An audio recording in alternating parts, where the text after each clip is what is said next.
Yes, we are joined by Director of the Rights and Risk Analysis Group, Suhas Chakma, on this broadcast. He's also the member of the National Human Rights Commission, one of the core members of the National Human Rights Commission, the report which has raised these red flags on the composition and the intent of the commission. Thank you very much, sir, for joining, and also glad to welcome Ambassador Veena Sikri, former envoy to Bangladesh. Thank you very much, ma'am. I'm going to quickly start with Suhas. What are the basis of these key findings of your report? It, in a big way rather, exposes the exclusionist agenda or the approach of Muhammad Yunus's interim government.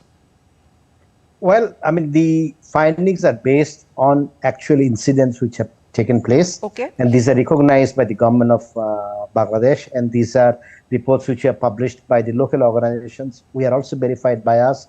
So that's, I think, as far as the findings on human rights violations which took place from 19th September to 1st October are concerned. The second issue is, of course, notification on the constitution of this reform commission that has been notified, and there are no Hindu minorities or the hill tribes representative. And I think at certain stage in the country, people expected Yunus to be different from the rest because he is not a politician. And his aim is to conduct election, establish peace. Then even if he undertakes reform, as a Nobel laureate, he is actually supposed to take everybody on board. And obviously, he is not following the agenda of, I would say, even the right-wing BNP. Forget about the Awami League. He is actually following the agenda of the Jamaat-e-Islami and the more hardline groups. So I think it's a very dangerous trend. I think international community is under the impression that the Nobel laureate is liberal, he is inclusive, he is not liberal, he is illiberal, and he is excluding the most vulnerable people, not only the hill tribes and religious minorities, even the women. I mean, if you include only one woman out of 9 members, it's absolutely uncalled for, and that's not something I think Yunus can sell and convince anybody in the world. Well, inclusive and peace-loving and liberal is that's something which is not visible as the findings of these reports, Ambassador Sikri, is concerned.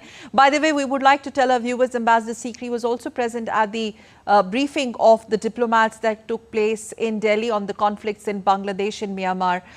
Ma'am, your observations. It actually raises, larger questions on the way the interim government proposes to further be, well, they're talking about the inclusive democracy, but if one has to believe the findings of the report, it is anything but inclusive. Would you agree?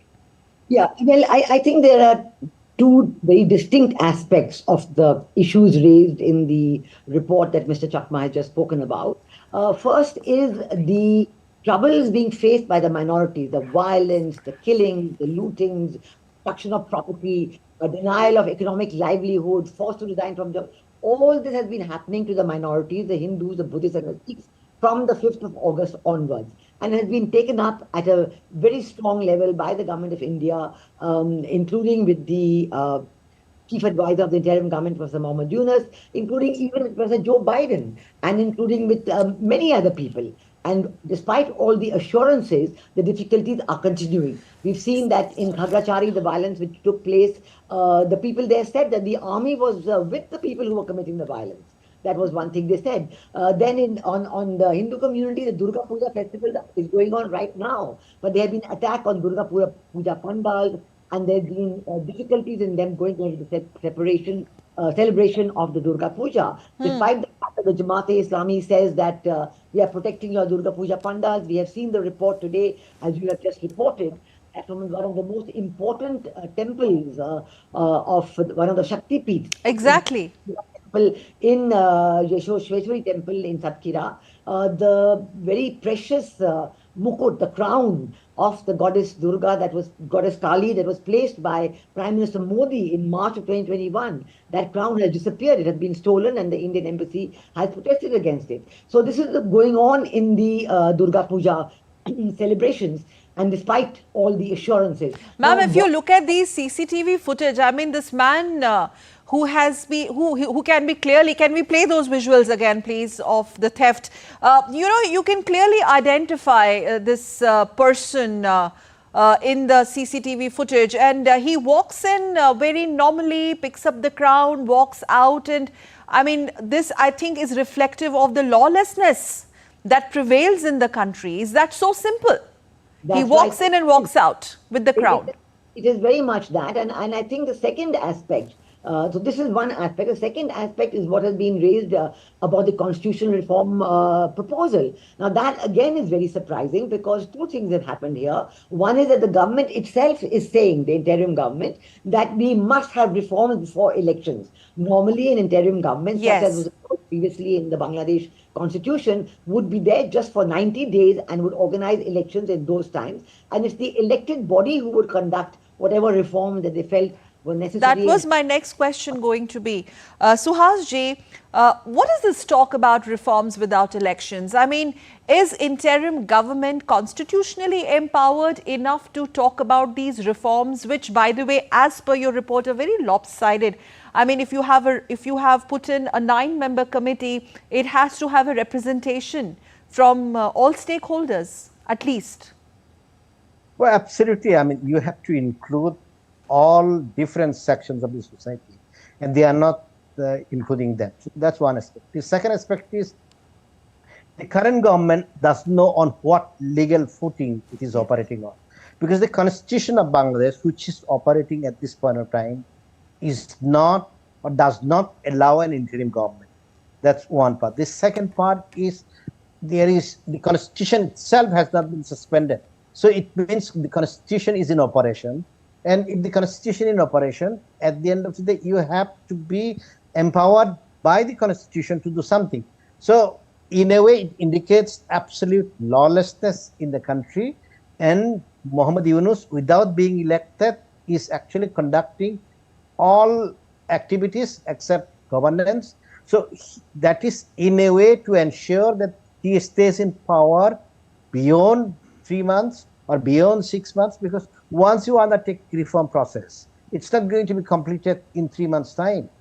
Then more unfortunate parties, then you hold elections. Okay. And there will be a new government. The election, the new government which comes to power might say, this is rubbish, we just throw it out. So why have you spent so much time on this? Because a new government elected by the party, your people, has no obligation whatsoever to accept the dictate of Muhammad Yunus. So we have to understand this whole exercise of reform, the 6 reforms which he is talking or he has undertaken, these are means to stay in power and buy enough time so that he can form a political party of his own and ensure that nobody can enjoy the power and he stays in power, till the next election or whenever he wants to do. Okay, if that is the game plan, allegedly, Ambassador Sikri, but this is a larger question about the credibility, and Mr. Suhas's think tank's report has clearly sought the intervention of the UNHRC. Absolutely, because, in addition to the fact that the interim government has set up a constitutional reform committee, which is not at all inclusive, which is headed by a professor who is actually based in the United States. It also has journalists on it, but I do not see any constitutional experts on it. In addition to that, I must tell you that one of the parties, the Jamaat-e-Islami, who actually is the real power behind the throne right now, and who seems to be wielding enormous power throughout Bangladesh, and in terms of it is their people who are getting all the appointments, it's their people who are getting all the university jobs and so on. This Jamaat-e-Islami, their Amir made an announcement just 2 days ago, they came up with their own state reform proposal, where they propose a constitution of their own, and they have, in that press conference, the Amir says that the 1972 constitution of Bangladesh was made in India. Like he completely denigrating it if we don't accept that constitution. Okay.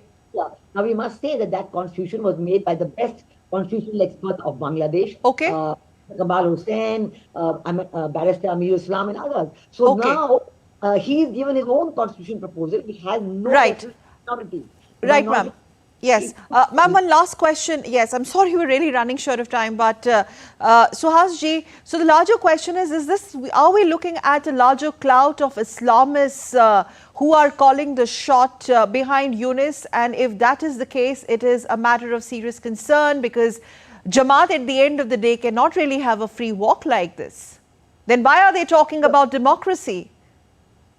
Well, I think, yesterday one of the panelists in another discussion with Madam Sikri was saying Jamaat is actually softer version.